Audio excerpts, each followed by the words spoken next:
5. I'm reading out of A Lot to Remember. I was going to put a little bit of music in the background. Let me just see if I find something which would fit. Not too loud, otherwise it distorts. I've noticed that. Thing to meet strategy to strategy. No, I don't think so. Anyway, never mind. I'll just read like this. Today is Saturday, the 23rd of November, and A Lot to Remember is a book by Joan Marshall Grant about a particular area of France, which is called Lot. And this was chapter 23, I think. Yes, Cannibals and Castles. Cannibals and Castles.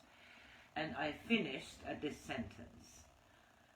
Jacques, during a Sunday luncheon at Oustoir, had mentioned them while extolling the chateau, which he said we might be able to rent very cheaply because the owners seldom went there as it was haunted. I know that nearly every chateau has dungeons where people have died, said Jacques, beaming through his spectacles, but this oubliette may require Joan's attentions, because the Huguenots did not starve until they had cannibalized each other. He then discussed with vivid detail how unpleasant this diet must have been, especially with no cooking facilities, and I, trying to prove myself sufficiently robust for the topic, not to impair my appetite, said that I was in no position to be fussy, as I myself had been a cannibal. In some remote millennium, I presume, said Jacques, and I have having stated that the experience occurred in March 1938, was forced to relate the episode. I was the only guest, it being so early in the season, of a little hotel near Foix, in the foothills of the Pyrenees. And as the patron seemed lonely, I suggested that we ate our dinner together. We started with pâté de sanglier, a speciality of the district made from a wild bear. Towards the end of the meal, I noticed that my companion was becoming increasingly distraught. But thinking this was due only to the effort of comprehending my French, I was startled when he burst into loud sobbing, and even more startled when he declared that he wept because he would soon be roasting in hell for the terrible sin of being a cannibal. I presumed that he had been adrift after a shipwreck and had been driven by hunger to nibble a less enduring castaway, and so pointed out that unless he had also murdered his meal, it was a matter of small importance. He was probably delighted that you made good use of his body instead of wasting it on the fish, I added, patting his huge and heaving shoulder. He paused between sobs to stare at me bewildered. I do not understand what you mean about the fish. I am weeping for the little girl I have eaten, and the sin is not mine alone, for you too are cannibal. Nonsense, I said briskly, and then wondered if briskness was a tactless approach that would only make him angry. But he was not angry, only sad, and tears were running down his jowls as he repeated stubbornly, "But madam, you are a cannibal. You cannot possibly deny it, for I myself have watched you eating my pâté." I found this alarming, for apparently I was not only alone with a maniac, but with a maniac who tinned his victims. I was wondering if I had any chance of fleeing from the hotel before he added me to his larder, when he suddenly calmed down and said that it would be kind enough, if I would be kind enough to listen, he would tell me the detail of his pitiful story. Sangliers are sometimes dangerous, he began, after pouring each of us a large cognac, but seldom attack people unless they have been wounded or are savage with hunger after a hard winter. Sangliers, I don't know what they are. Yet only a month ago one of them killed a little girl. She was walking home from school through the woods, only 3 kilometers from my hotel.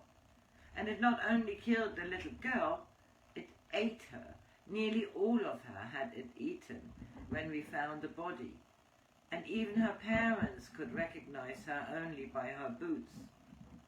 The hunters followed the Sanglier's tracks, but this was not easy, for there had been a fresh snowfall, and although it must have stayed quite close to the village to digest its meal, they did not manage to shoot the murderous beast until they had searched and searched for 3 nights and 2 days.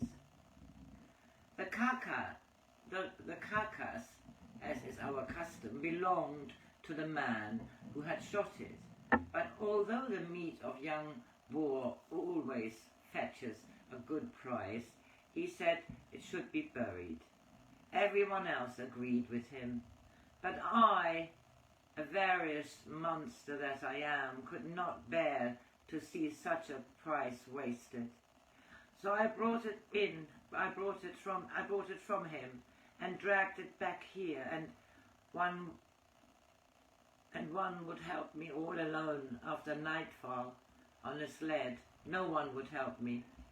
I was all alone after nightfall on a sled, and that very night I began to turn that accursed flesh into a dozen large tins of my most justly famous pâté.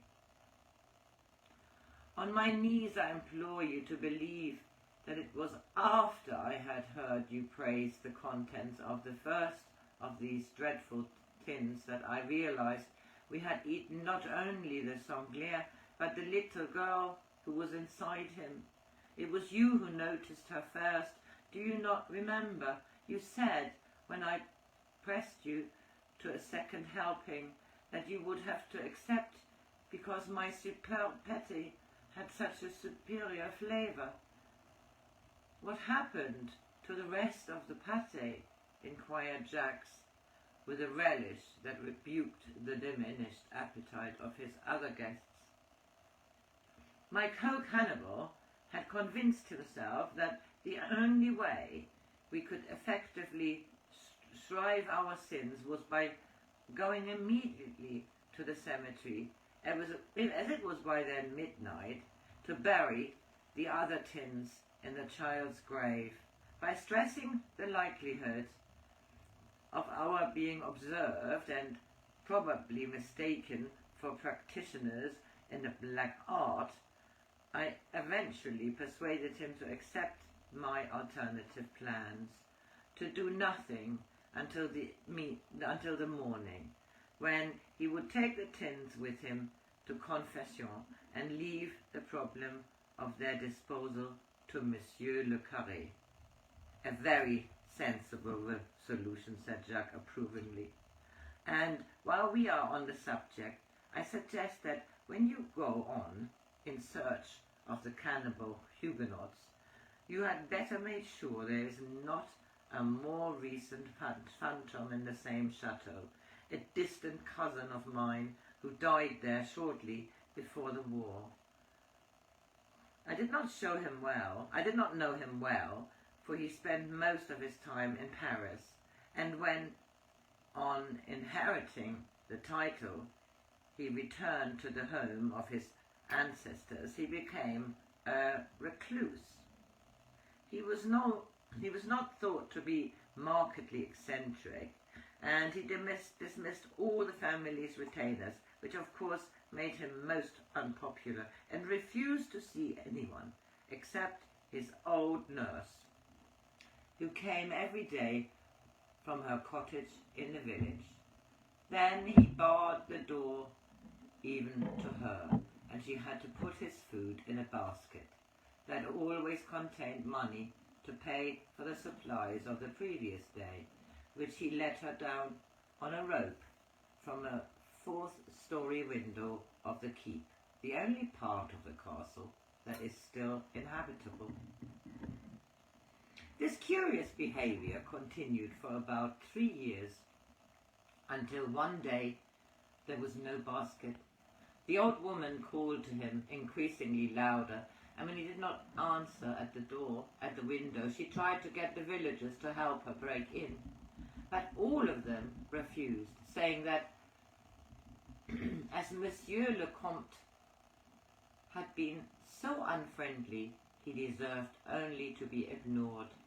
After 4 days she went to the gendarmes, and they agreed to come with her to force the postern open. They found my poor kinsman lying on his great bed, and there was enough of his body left. The rest of it had been eaten by rats, to show that he had died of starvation. But the rats had not only gnawed his bones, they had also gnawed holes in the mattress, and from it had flowed a hoard of gold coins, hidden there before the Revolution, 10,000 louis d'or. So that's the end of chapter 23, and chapter 24 is entitled The Dancing Years.